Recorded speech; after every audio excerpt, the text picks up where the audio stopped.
Perhaps you've heard before that some Eskimo tribes have maybe up to 8 or 9 different words for snow. Why? Because they recognize that there are differences in the type of snow. Think about our own language and the word love. It's pretty impoverished. We have one word for arguably the most important thing in our lives, which is arguably much more varied than snow. So it's helpful to look at the Greek loves.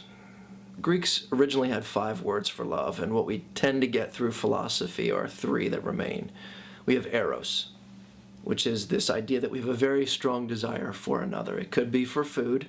So when I'm longing for lasagna, that's eros. Sexual desire is eros.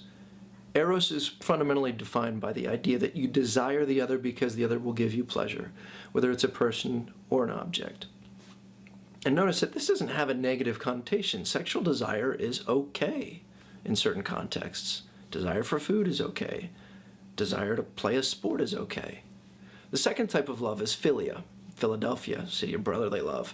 But it's not brotherly love. Philia is usually thought of in terms of friendship love, in this sense. It needs to be reciprocated. You actually, in philia, now care about the other. It's not just that you want them because they give you pleasure. You actually care, and that's a huge difference between eros and philia, but it's got to be given back to you. And think about friendships. Have you ever lost a friendship because you were investing and the friend was withdrawing? Doesn't mean you gave up caring about them, but the friendship died. The philia died. The third word for love is agape, and it's difficult to understand fully what the Greeks would have meant because Paul in the New Testament colored this word thoroughly. Agape is this concept of unconditional love. So it's fully one way.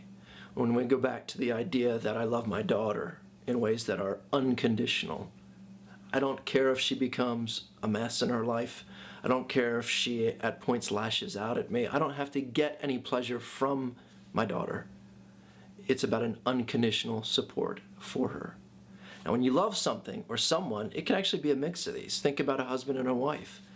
Ideally, there's eros, there's philia, friendship, and there's also agape. You love your best friend. They withdraw from you. You lose philia. If they came back to you, or if they needed your help, would you forgive them and take them back? You had agape for them. 3 words, at the very least, that can start to clarify some of the ideas that we have about love. Eros, philia, and agape.